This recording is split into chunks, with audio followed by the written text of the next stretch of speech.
It's still something that like I'm even learning to talk about generically, because it's like when you have such a major, impactful, struggling moment like in your life that sort of shapes a huge, monumental shift in everything from your personality, your mindset, your physical situation, mental situation, like it's draining and it's hard to reflect on. But the advice that I would have given myself back then is Welcome to the Curious Corner, where we unravel the stories behind our guests through the lens of curiosity. In this episode, I'm joined by Jordy Coltman, an entrepreneur and fitness enthusiast who is one of the founders behind 998, a football community platform. Jordy, welcome to a podcast. How are you doing? pleasure to be here and thanks for having me on. I'm doing well. Slightly under the weather, a little bit ill, but nevertheless, we always turn up. He's pushing through it. He's Yeah, of course. And how about yourself, mate? I'm doing great. Appreciate you being here. Okay, first question. Could you please give a brief intro into who you are? Yes, my name is Jordy Coltman, or probably more frequently known as Jordy Maui over the internet. I'm 27 and I have a history on being a failed footballer, turned an entrepreneur, and an advocate of mental health through previous ventures, and now a product officer for my company 998. That is a brief overview of me. Okay, cool. What parts of your early life would you say have most influenced the person who you are today? Wow, great question. Um, an honest answer would be my parents being divorced from like birth. In terms of like, I have only ever known split parents, and I think that has come with so many challenges over like my youngest memories that formed the person that I became. That would definitely be up there. Secondary to that would be that when I left primary school as a youngster, for some crazy reason, I had to go to a completely new school where I knew nobody. Went through a little bit of rough bullying and character building, but that also then changed my life dramatically and gave me some great skills and individual motivation. And thirdly would be not getting the opportunities to become a professional footballer based off of my own shortcomings with, let's say, attitude problems and probably undisclosed ADHD. That would be my big three that I could summarize on from my very early years, like let's say 16 and under. Got it. Interesting. Yeah, within that, you obviously mentioned essentially like your parents like being divorced and stuff. But I know in the past you've said that you felt that because of that, you almost felt like you're living two separate lives, and you felt that therefore you had a very conflicted childhood. So, what impacts do you think that experience had on you? It's a tough one to explain and describe simply, but I think the biggest challenges came from like never really settling into like one place. So it's like always having this conflict of feeling reserved in one side of life and then feeling very eccentric in another, to the point where, because I had different restrictions at different houses and different styles of parenting at different houses, um, it was almost like living two lives, as you put it. And I think what ended up happening in terms of challenges was like breaking rules and being very outgoing and having a big personality, versus on other days feeling like very down and almost it being like bipolar in terms of like not being happy. And this is nothing against my parents individually. Like I love them both and I think everything was great the way I grew up. It was more just like the heavy differences of one household being very strict, religious, and having curfews, etc. versus the other one not really caring and just sort of letting me go off and be social, was very conflicting. And I think it definitely brought out the worst of me, through anger, um, through a lot of troubled times at school, because I was supposed to be very academic and ended up going on a fair few rogue paths that didn't actually end up giving me as perhaps good a grades as I could have got. Um, so yeah, like I'd say the biggest struggles just came from this constant uncertainty, and it was quite like damaging to my mental, just never being settled into one place, one environment, one personality in a loose way. But obviously, I think at that age, you don't really find yourself. It's non-stop character building anyway. But what it led to was that later on, as I grew up, I did have like several conflicting emotions, like understandings of certain situations, and I think that was all shaped by the constant back and forth of different environments growing up. Yeah. And I think I've also heard you say before that because of that, you felt that it maybe took you longer to figure out what you were good and bad at. And just like that whole like self discovery. Definitely. It took me longer to probably be independent, but I did things in a very like abrupt way. So, for example, like at 17, I moved out in a flat on my own that I rented from my dad. Unfortunately, that did not go well. From the ages of 17 to 21, I racked up debt, learned a lot of lessons, probably some very immature stories, but also some fun ones. And I think that whole process maybe would have unwinded differently if I had learned more about myself growing up instead of having these like full blown conflicts and like this uncertainty of like where I belonged. And when I say where I belonged, I mean probably where I belonged in my own skin in terms of like where my actual confidences came from. Because to be totally honest, up until the age of 16, my entire personality was either built around being a hyperactive nerd who was a YouTuber playing FIFA, or a really good footballer that that was like, they're so conflicting that like you can't really be like a cool footballer kid who's good and then be like a bad YouTuber nerd. Like they just weren't the same thing. And I think that reflected a lot on like what was actually going on with my life at home, in terms of like one week I'm this closed, like quiet, nerdy kid with a curfew, and then the other I was like going out and playing football till like midnight and partying with my friends. Like there were such different levels that then took me a while to figure out in my later life.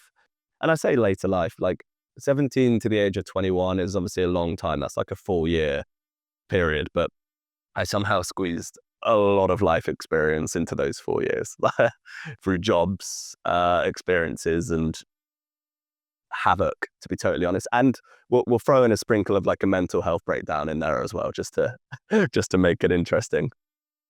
Yeah, it's so interesting. But like you almost were living extreme opposites. Like say one side you're super closed in, super nerdy, and then the other side you're like loud, obnoxious, partying and just polar opposites. And now hopefully you've found some balance in between in the middle of that. But no, it's super interesting. Would love to pivot into a part of your life now, which I know is very important to you, which is fitness. Would love to know what was it initially that inspired you to get started in the gym? Being a skinny kid, uh, I'm very genetically blessed, but like that had to come from somewhere, and I was definitely a skinny, bony kid. And by all means, I'm still pretty skinny, but like at least I have something there now. Because like at first I was worried because yeah, I was very worryingly anorexically bony. So I'd say that in essence motivated me, like being 16. And from there, I think when I became a little bit lost and not really knowing what I wanted to do, I was very, very interested back in the day with like bodybuilding and the culture behind it. And obviously being heavily involved in like the YouTube days, I found like a couple of hilarious bodybuilders. They were essentially famous influencers at the time and probably amongst some of the first big people that is now one of the biggest industries out there in terms of content creation and YouTube, like that whole fitness era. I remember like Christian Guzman and watching videos like that. And it actually led me to do a PT course at college. So at college, I did business, personal training, and football coaching while in the football academy. So yeah, that's what inspired me on a basic level, being skinny, watching and admiring to the first influencers of the modern male, I would say, because they were definitely the leaders in creating this now popular surge of just everyone being into their fitness and bodybuilding. Got it. What would you say to someone that is looking to get into fitness, but they haven't really started that journey yet? I would say like start somewhere. I'm a huge fan of like habit forming in the sense that sometimes you just need to put yourself in that scenario or near that scenario to encourage yourself to do more, because motivation is something that will come and go naturally. However, I'm a big believer of action leads to motivation. So taking action by, let's say, driving to the gym, going in the gym, even if you do 5 minutes and then leave, do that as consistently and frequently as you can. And eventually you'll find yourself doing a full workout. Like you feel great after you exercise and it is addicting as hell. However, the encouragement that comes from taking action and feeling accomplished and the gratitude that you give yourself from doing that is by far something that you should continue to pursue. And again, the action of doing it or attempting to do it will build the habit and consistency that you need to get stuck in for the first time. Yeah. I also feel like, um, put it this way, like I lived in London for a year, and it was living in London for a year essentially by myself that forced me into running, which I find funny because as many people growing up, running across country was like the thing that everyone hated the most. And I was one of them. And I could never see myself like just seeing someone running seemed like the hardest thing to me in the world. But then through moving to London, it got to a point where I was like, I just need to get out of the weekends and just like not be stuck in my room all the time. So I started it, and I'm happy slash kind of proud to say that I've now ran basically every weekend for a year plus. Um, which, yeah, just like when you're first starting out, just the thought and even belief that I could do that just seems impossible. And now it's like, oh no, I can actually do it. And yeah, it's kind of like if you generally put your mind to it and something, you can actually achieve. Like you can achieve that goal, and it's not actually impossible. Even though people naturally like physical activity, just seems quite hard for many people.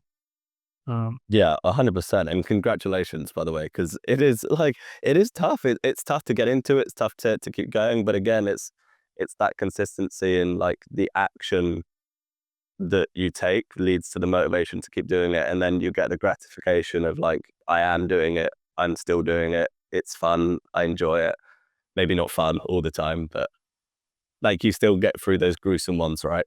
I think it's like initially a lot of it was just like the streak of having it until like eventually like one weekend you do fall off. Um, but then it was kind of like then the next weekend you'd bounce back and like do a bit more, or even just similar to what you were saying earlier, but in terms of like if you just go to a gym for 5 minutes, like if I don't want to say even like normally I run 5K, but if I don't want to run 5K, I'm just like if I could just get my running gear on and just run 1 kilometer, like I know I could do that. And But then fast. and then definitely not as fast as you, but like by the time I'm out there, then it's like Okay, well, I'm already in my running gear. I've already ran 1K. Like, I may as well keep going. Let's transition. Talk to us a bit about what you're building with 998.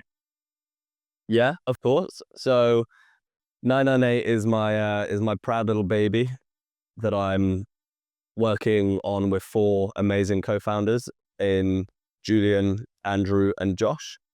And the blurb is that 998 is going to be the world's largest amateur footballing community. And it's for the 99.8% of footballers who didn't make it professional. So the reason why we're called 998 is to do with that statistic of 99.8, because it's a crazy statistic that like it takes so much to be a professional footballer.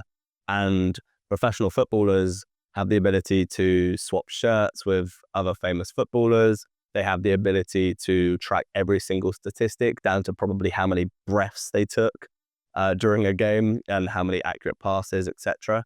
And to be totally honest, the amateur footballer has very little resources in terms of metrics or social connectivity. So what is already present within the amateur footballing world is the organizational layer of things. And that is very monopolized in the sense that there is already major companies and apps who are working on the logistics behind actually organizing the games and owning the pitches where the games are played. And they'll upscale and they'll upcharge that and they'll make money every time people are playing football. Those platforms already exist for amateur footballers. So we were trying to think how we could create a platform that not only creates better social connectivity between amateur footballers, but also provides them with the ability to log their games, their stats, and actually do things for self-improvement. So one element of that is that everyone's metric obsessed, even if they don't realize it sometimes, in the sense that when you play football, you're probably already thinking about like your own personal highlights in your head, like whether you could have improved, whether you're like glazing yourself up about a goal or a pass and you're like, damn, I wish that was on film, or like anything. And there isn't really a way to track that. You kind of forget about it, or there's no way to improve and build on that and gain momentum or give yourself an action to feel motivated and go and play again, because sometimes it just dies off. Now, that's essentially the energy that we're trying to capture and create habits of, so that once you finish playing football, you're logging your stats and it motivates you to play again.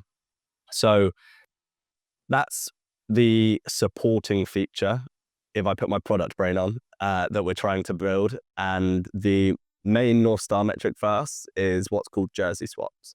So in a world where everything is digital, everything is collectible, and everything is desirable, we needed to come up with a way for our product to be a viral loop. And what that means is it's essentially something that one customer could invite or become 100 customers, because it's such an easy metric to compound on. That, for example, if I onboarded you, Ben, you could onboard 10 other people. And at that point, I have 10x'd one user just because it was easy for you to then also invite 10 other people. So with the jerseys, what we're trying to do is create a Pokemon Go element, if you like. That's a really good comparison that Andrew will love me for saying and bringing up. But essentially, it's like everyone got obsessed with Pokemon Go. Everyone was in the streets. They were walking, running to go find the Pokemon, and they were collecting them. Like, people were going mental. And that's like the herd community aspect of it. And like the incredible marketing effect that it can have to get people up and out and get obsessed over something. We already know that like a third of the world is obsessed with football. It's like 3 billion fans. And then on top of that, they reckon that there's around 11 million people in the UK alone that play football actively. That's the UK. Football is worldwide. Football is everywhere. It's in the deep favelas. It's in the poorest and richest parts of the world. Like, it's everywhere. And every single one of those players or people who love the game deserve to have some form of tools and community to actually meet and log other people that they've played with. So what we're doing with the jerseys is giving people the ability to like create their own in a fun, gamified way, and then make it super easy through a QR code or a tap to swap jerseys with someone like a professional player would. Ronaldo, Messi, Ronaldinho, etc. Swapping shirts after the game. That's essentially what we're trying to build through the digital world at 998. And that will then later on, in bigger dream aspects of the product that we're building, will lead to like experience points based on how many jerseys you swapped, and it will incentivize you to continue going out there and playing football. So that's like a really probably overextended blurb on 998. But yeah, that gives like a good overview rundown of what's going on. No, I mean, it's super interesting to hear you talk about just like one of the features in detail and like your thought process behind that. Um, I think, yeah, when I think of apps, like going back to running, like there's quite a few apps out there, and some have been around for quite a while, and others are newer and seem to have a lot of attention right now. But when it comes to other sports, like something like football, I mean, there might be other apps out there which like do similar things to running apps, where it's like tracking your progress and metrics, but I don't know of any. Um, so it's super interesting, and also just the whole. I do very like the now, like you explaining the jersey swap idea. I think is super cool, super smart, and can add that like social layer to it as well, which obviously all sports have a social aspect too. So 100%. And, we want it to be the home for footballers. So we will build in that community layer as well soon and give people the ability to like organize games and have their own team and community within the app, so that essentially it just is your hub for football. And another good comparison that we often use in pitches is that we're building Strava for football. So like our aim is that when you play football, it's habitual and a trigger for you to log on to 998, log your stats, swap jerseys with people around you, and start leveling up and playing more frequently, because you've taken that action, which will lead to the motivation to go and play more. Because ultimately, you get that gratification that you were doing something good and you're improving, because everyone obviously has the ability to. And it's interesting that you said like about the attention, because one thing that I'm hearing a lot at the moment in terms of like just some motivational side of things is that everyone always says time is the most valuable asset. But I think in the modern world, attention has actually overtaken time in becoming the most valuable asset. And the reason why I would strongly believe in that is because when you have the attention, time can shrink or expand. And there are years when months happen, but there is months when years happen. And that is something that we always say and is super powerful for us at 998. And it's sort of how we're building that company philosophy, that we, again, want to take action, build on the motivation, and then understand that the attention metric is the most important thing that we can focus on in order to build a bigger and better product quicker. And, as we said earlier, Ben, when we were chatting, like the tide will go out, and that when that wave comes crashing back in, you better be ready on the beach to soak it up or surf that wave, because that's where the users will be in our scenario, or maybe that's where the motivation will be if you're someone trying to play football for the first time and then you get obsessed with it. Like, everything is going to come from that attention metric. So for us, it's definitely something that we use as a philosophy. I'm a fan of your philosophy. I mean, that's like, yeah, like in today's world, like I feel like if you're building a brand or like product, looking at it through the lens of attention is like super smart, just because obviously a lot of it now is digital and online. There's so many social platforms. There's obviously content within the platforms. There's ways you can get the first, second hook and get their attention that way. But then also just like platforms in general, some platforms, give you more attention and some are more underpriced, overpriced. Instagram is quite saturated, but maybe something like Snapchat for like young footballers is more undervalued. Like, I think attention is a super smart way of looking at it. Okay, I don't think you'll mind me saying this isn't your first business venture. How do you stay resilient when past business ventures didn't work as you expected? In what ways do you feel like those experiences have shaped your approach and perspective on business now? Another great question. And I believe that it's become one of those things where like trying is just seen as a negative. And it's like a very easy scapegoat to almost like take the piss out of someone that's trying because it hasn't worked out. And I think there's a major confusion around like turning a failure into success, or even having the mindset that because something failed, you can't try again, or you should feel deflated. When in reality, if you zoom out of your own life or anyone else who is successful, if you zoom out of their life and their journey, failing more frequently leads to better and bigger successes. Like nobody actually gets to the place that they want to be through just winning and winning and winning and winning. Normally it's through compounding. That's like the most common way of rising and scaling, whether it's the business success, whether it's personal success, because you obviously have to go on a personal journey as well and grow as a person. But I'd say like how I've definitely looked at it is that like every time it fails, it sucks, it hurts. So like, do you want to just stay in that emotion and like like not progress, or do you want to just pick yourself up, rally, go again, take some time to reflect, understand what went wrong, learn from it, adapt to it, and go again and be better at it because you failed and now you know how to fail. You can do it again, not the same way. And if that fails, you've got another tick box and you can keep going and keep going and keep going and just try, and you'll eventually find the success. And don't get me wrong, when you find that success, there's going to be another barrier that comes right around the corner and you're going to fail on that.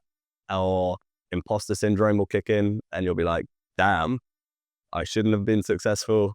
There's always going to be another mountain or road or path to go down. But I almost feel like that's the value in failing, is that it's going to keep happening even during your successful time. So like get used to it.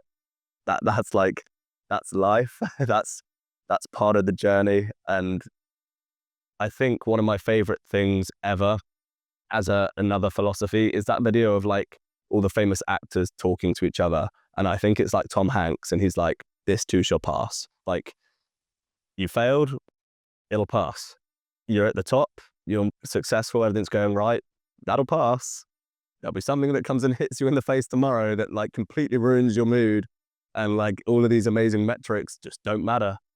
So yeah, adopting the mentality that like failing as fast as you can is the best way forward, and adopting an attitude and mindset towards this too shall pass so that you don't become overstimulated in both scenarios is majorly important.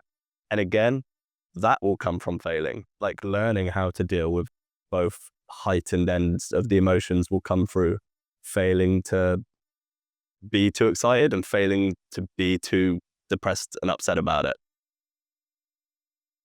Yeah, I mean, you're right that I feel that a lot of people fail and then it seems like the end of the world. And then they just become then like more fearful to like like they guess they become afraid to fail again. But yeah, I like the philosophy of this too shall pass, and also just like the quicker you can fail, the quicker you're learning, and therefore at some point you're gonna hit the one that does succeed, or And there's so many resources. Do you know what I mean? Like pick up a book, go read about it, watch a YouTube video, ask ChatGPT why it thought you failed. Like there's every single corner that you turn, there's like something glaring at you in the face as to say like, you could have done it better. You could have done it this way. You could learn from this. And I think like we all know what the definition of insanity is, like doing it again. And I think that's where people get stuck. They're like, they either get stuck in the failure or stuck in the success. And when that passes, they're still stuck there and it will just eat them alive. It will leave them in the same place that they don't want to be, don't need to be. And that's when people become like insane. What is one thing you wish you had known at the start of your entrepreneurial journey? Money isn't everything. Uh, yeah, there's a line that I love in The Wolf of Wall Street very early on in the film where he's like, I was, maybe like 18. I just got my first job at Wall Street and I was already a money craved little shit. Like that is like in my brain permanently because I always used to think like, fuck, that's me. All I was obsessed with was money, money, money, money in terms of like being entrepreneurial and wanting the pico of like being a millionaire, like living that lavish lifestyle, traveling, etc. But I don't think that's everything. I think the experiences and the people that you meet is actually what becomes the most important because, to be totally honest, that's where the money comes. Money will come, money will go. Looking after money is majorly important, which I am still very bad at. But it's, again, a learning curve, like most things will be. And I would say perfection, like, isn't obtainable. And being able to just let go and act on something is actually more powerful than trying to gatekeep and work and work and work and work on releasing something until it's perfect. Like, you will fuck around and find out and become much more successful or much more aware of what you were trying to do by just doing it and adapting and learning and listening than if you were to wait and wait and wait and release. Because good examples that I've learned from are waiting for months for the right conditions to release something in terms of markets, waiting until all the designs were where I mentally wanted them to be to release it, and then nothing happens, nothing works. Marketing, waiting for videos, waiting to publish them, waiting to stream at the right time, or like just so many examples that I can think of in my mind already where like I've wanted things to be perfect or wait. And in reality, you just have to often seize the moment and be persistent in terms of going for it and finding out. And that's how you actually continue to improve and learn from things. So I wish I knew that. No, I mean, they're both great. I think the perfection one, like, yeah, it's like ironic, isn't it? You can just kind of be there and you can spend hours, days, weeks, months trying to perfect something to what you believe in your own subjective mind is perfect and is going to like really perform well. But in reality, then it probably won't do great. And you'd have been better off just releasing it out into the world straight away, getting the data, getting the feedback, getting, the end users or whoever it is, or like if it's content, just people on the other end, like hearing their thoughts and feedback and then making those adjustments, making those changes.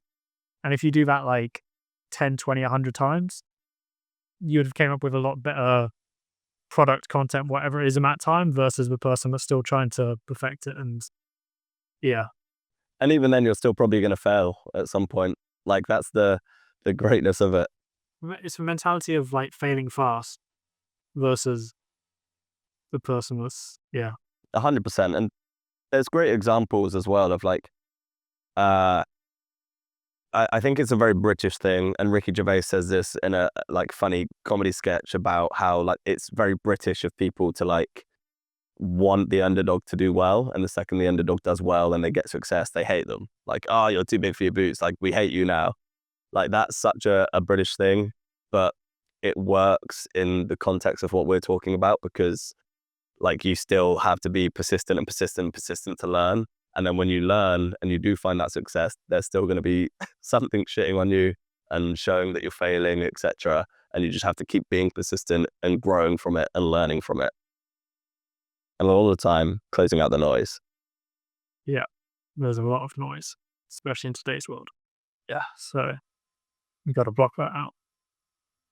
Okay, you said the worst thing that has ever happened to you was a moment where you're in debt, you lost your car, and you're kicked out of a flat all at the same time. Yeah. And you also said that in that moment, you felt for so long that you couldn't even admit that you were upset. So, what would you say to your younger self who felt they couldn't admit they were struggling, what lesson do you think they needed to hear? Well, it's definitely a question that's going to rack my brain a little bit. That's fun. It's still something that like I'm even learning to talk about generically, because it's like when you have such a major, impactful, struggling moment like in your life that sort of shapes a huge, monumental shift in everything from your personality, your mindset, your physical situation, mental situation, like it's draining and it's hard to reflect on. The advice that I would have given myself back then is that even when it feels like there is nobody who can relate to it, nobody who would listen to it, like there always is, like there's resources, there's family, friends, even if you think you don't have them, you have them. And speaking is often one of the best cures you can have, whether it's professional help, whether it's personal help, like just seek help and accept it. And I would say that it comes from like a sincere place of wanting the best for yourself, as opposed to this like really clouded mindset that you can very quickly get into of like, I'm on my own. Like if I feel like if I had known prior to like all of those biggest struggles that cause such a huge change in your life, that like you're not on your own. There is a way to talk about it. There is a way to process it. There is a way to grow from it and become better from it. That I would have had a much more positive mindset. Perhaps wouldn't have struggled as much, knowing that I had people who like appreciate, love me, etc. around me already, versus going into like self-sabotage and just thinking that that's it, like you're done. Yeah, I'd definitely go back and give myself that advice. Yeah, definitely don't feel like you're a burden to anyone else because you're not. And Simon Sinek has a great philosophy on this, which is just like sitting in the mud with other people. And it's the whole thing of just like not feeling alone. And I think it's very easy, especially as males, to try and come into the scenario and try fix the situation. But he talks about philosophy of like if either yourself or your friend is just going through a bad time or a rough patch, just like just sit with them so that they know they're not alone, or just like speak to them on the phone for a couple of hours about anything. Don't try fix the situation. Just let them open up and unravel. And then after that, they're already going to feel better because they've already got that weight off their chest. They already know they're not alone because they're with someone else. And then, yeah, hopefully they can rebuild and get out of it. 100%. Yeah, Yeah. it's definitely a tough, a big one to reflect on. Yeah.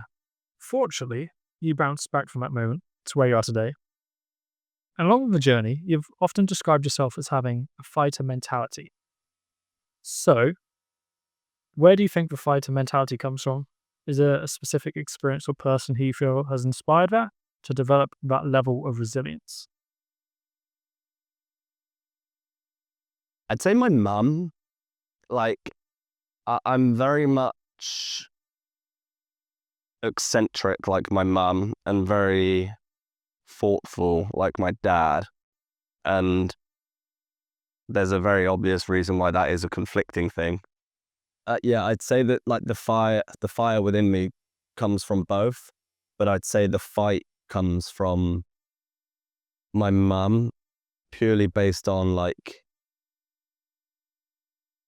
it's tough to describe, but I would say it's more like within me and holding myself accountable and always wanting to like prove myself wrong as well as others. And I think it can get to a toxic place sometimes. So managing that has been a learning curve. But I would also just say that holding myself to high standards has always helped me have a fire and not give up. And I think I would hate to give up so much that I have to try harder.